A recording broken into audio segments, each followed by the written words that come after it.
Oo, pero kanina, ano sabi mo? Pagsakay mo, magdagdag ka na. Oo nga, sabi ko magdagdag na lang ako kayo. Hindi ka nakakasakay eh. Hindi, 5 passenger na kayo, kaya areglado, sinabi ko na lang yun. Sinabi ko ba sa inyo kung magkano presyo? Oo, sabi mo 50. Hindi, sabi ko, wala, kayo nagsabi, kayo nagsabi na, sabi ko magdagdag lang kayo. Lang boss, okay, 4 na lang kami, alis na tayo. Okay. Sunod ka lang, sabi mo sunod na lang doon. Pare, sunod ka. Ito ang mainitang eksena sa pagitan ng mga bitag undercover at ng driver na si Alberto Tricano. Hindi pa man nakakasakay sa taxi ang grupo ng bitag, ipinungan agad ng driver na ito na magdagdag ng 50 pesos. Ito ang madalas na modus ng mga tsoper ng taxi sa mga kawawang pasahero, lalo na kung nakikita nila ang kanilang magiging pasahero ay nagmamadali. Naman sa akin kung bakit ko agad. Sasabihin ko naman sa yung dahilan kung bakit sinasabi ko magdagdag na lang kayo. Kasama na ba yung driver doon? Kasama ng driver Okay, doon. sige. So sa madaling sabi, 4 lang kayo. Oo. Ngayon, dahil sa nakita ko 5 kayo at mukhang nagmamadali kayo, pakaswelo di bobo na lang ako, magdagdag na lang ko kayo. Makikita ang kaswapangan ng tsoper ng taxi na ito. Nagbawas na nga ng isang pasahero ang grupo ng bitag. Matigil lamang ang pag-aalboroto ng driver na ito, pero hindi pa rin tumigil. Kasi kaya ko sinabi magdagdag na lang kayo, kung hindi kayo magdadagdag, may possible na pwede na kayo bumaba. Yung pinasakay ko pa kayo, tapos tsaka ko sasabihin, hindi magagalit din kayo sa akin. Pag sinabi ko, pinasakay ko kayo, di pinatakbo ko. Tapos sabi ko, ma'am, magdagdag na lang kayo ng 50. O sabihin ko, ma'am, magdagdag na lang kayo ng ganito. O di siyempre magagalit kayo sa akin, pinasakay ko kayo, tsaka kung magdadagdag na gano'n. Eh kung hindi pa kayo sumasakay, sinabi ko na, at least alam mo yun. Dahil dito, nagpakilala na ang bitag staff sa kolokoy na driver na si Albert. Ganito, nasa emergency kasi kami. So nagmamadali kami. Kailangan namin ng taxi. Pagmasdan ang asal ng tsoper na ito, bumaba na nga ang bitag staff, pero ang pasaway na taxi driver walang tigil sa kanyang kadadakdak. Hindi na kontento si Mokong maging sa labas. Ipinagpatuloy pa rin niya ang kanyang mala-iskandalong eksena. Hindi ka ng trabaho, ginagawa niyo illegal sa ano ko. Ginagawa niyo kami masama. Hoy, naya mo ko, sige, paano niyo? Kung tatakutin niyo? Ayun naman sinasakay ko kanina, 5 passenger kayo, magpasa nga kayo. Hindi naman nagpasimuno niya na, tinatakot niyo ako ah. Gusto niyo manakot? Para sumpas ka pa pala eh. Alam mo?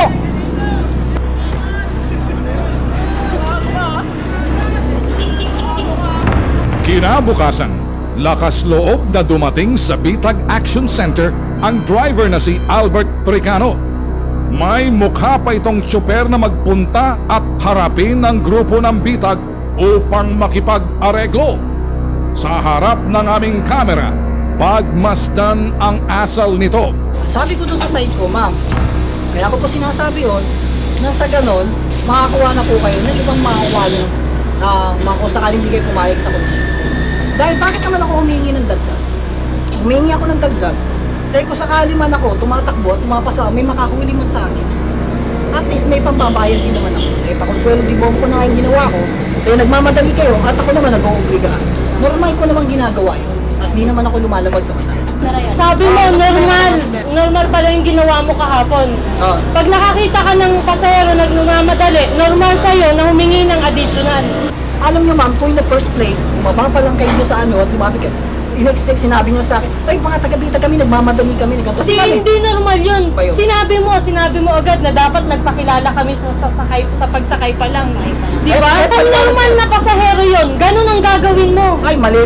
Kayo nagsabi, sinabi hindi ko ginawa. sinabi mo Mamamatay man ang pamilya ko, hindi ko ginawa yun. Naging matino akong tao. Kailangan ba magpakilala ang isang pasahero para itrato mo ng maganda? Sa gitna ng mainitang pagtatalo, agad na magitan ng bitag. At ito ang sumunod na eksena. Pagsasabihan kita, baka hindi mo alam kung anong responsibilidad mo dahil marami na akong tinugis sa kapareho mo. Malas mo, pumunta ka pa sa akin. Gusto mo sanang pribado magreklamo sa akin sa harap nila, sisermonan kita. Alam mo bakit? Kung hindi ka pa naman taxi ka, hindi ka tumatanggi. Kahit sino dito sumasakay, wala kang karapatan tumanggi. Naintindihan mo yan. At hingit sa lahat, hindi ka pwede maging manggagancho. Ito, mapapahiya ka. Alam mo bakit manggagancho ka? Kahit sino pasahero ko hindi taga-bitag ka taga-bitag. Pero kung ikay magpapatong ng 50 pesos, kung ako'y imumudlog yung mukha mo eh. Ibabalibag pa kita eh. Ikikis-kis ko yung mukha mo doon sa salamin. Napakaswerte mo, mga staff ko lang eh. Alam mo, sir. Pero kung ako yung ginawa mo noon, Jesus, Mariosep ka. Ang dami na akong sinampulang kapareho mo, gago ako eh. Sir, Pero itong si Albert, kitang-kita ang pagkakamali, lumulusot pa. Paliwanag mo sa akin, ang pagiging tsuper mo, alam mo bang responsibilidad mo bilang taxi driver? alam ko yun, sir. Ano ang responsibilidad mo? Para malaman itong mga nakikinig sa atin. Sige. Hindi na ilang ko naman, sir. Hmm. Bakit naman ako nagbigay ng ganun na, sir? Hindi. Wala kang karapatan magbigay ng plus 50. Eh, dapat, sir, hindi ko na lang sila sinakay, sir. Mali din yun. Eh, kasi, sir, 5 po sila eh. Baka mahuli naman ako. Ako naman po makaano ng overload. Lingid sa kalaman ni Albert, habang patuloy ang kanyang pangangatuwiran ay unti-unti na siyang nahuhulog sa patibong ng bitag. Wala, sir. Dahil ikaw gusto kong pangaralan ka at pangaralan ka sa kamalian mo. Kita mo yung dito mo, nanginginig ka na, natatakot ka na, binabasa kita. Eh, sir, kasi, Sa mata mo sinungaling ka, humihirit ka pa. Kung hindi ka ba sir, mamatay na ang pamilya ko, sir. Di ako na- bakit ba pamilya mo sasamon sa katarantaduhan? Kasi, sir, hindi ako gumagawa ng katarapatan. Anong ginawa mo ka dito sa mga staff? Nahuli ka na gusto mo ba isalpak yung surveillance sa'yo sa mukha mo? Hindi naman po sa ganun. Ay, hindi naman pala. Kasi kayo, sir, hinahangaan ko. Ay, wala akong pakialam kahanga. Hindi ako- Makinig ka. Hindi maimportante sa akin kung humanga ka o hindi. Mali ang ginawa mo. Gusto mo kalagkarin kita sa LTFRB map, cancel yung parangkisa mo? Gusto mo ba pati yung taxi mo, may-ari ng taxi mo, luluhod sa amin? Kawawa naman. Kawawa, hindi ba? Yun naman pala. Kahit sino mga pasahero dito nakikinig sa atin, sa susunod, huwag mong gagawin to. Isa pa, nasa camera ka na. Pag nareklamo ka pa, hindi ka na makapagmamaneho. Pati yung iyong operator malilintikan sa akin. Pinangaralan na lamang ng bitag ang pasaway na taxi driver na si Tricano. Pangangaralan kita.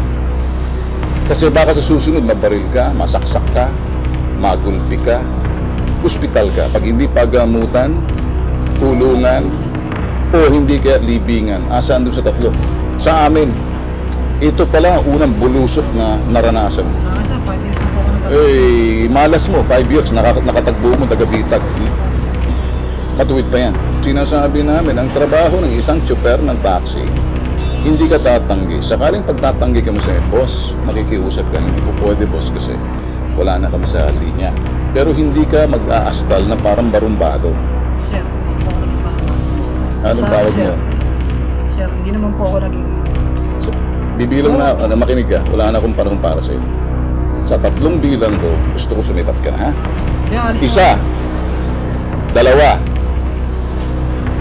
Matuto ka na, ha? Hindi kita sasantuin sa susunod. Narito ang babala ng Land Transport Regulatory Board o LTFRB sa mga abusadong tsoper ng taxi. Yun ang sinasabi natin contracting. Which is bawal. Kung paparahin ka, kailangan mo you have to convey the passenger. Otherwise, yun yung sinasabi nating refusal to convey passenger. Bawal yun. It can be a ground for either a suspension of your franchise or kung talagang recidivist ka, yung lagi mo yung ginagawa at lagi na lang na may complaint kasi minomonitor din namin how many times na napafilan ka ng complaint, and then it can be a ground for the cancellation of your franchise. So, Nagbigay din ng tips ang LTFRB sa mga pasahero oras na makatagpo sila ng abusadong taxi driver. kunin nyo lang yung plate number. Kahit hindi mo kilala yung driver, through the plate number na kikita na namin kung kaninong may-ari. We encourage our commuters, mga passengers, na pag may mga taxi drivers na gumagawa ng ganito, isumbong nyo sa amin. Babala ng bitag sa iba pang taxi driver na nanggagancho sa mga pasahero tulad na lamang ng inasal ng taxi driver na si Albert Tricano. Wala kayong puwang na magmaneho ang katulad nyo sa lansangan.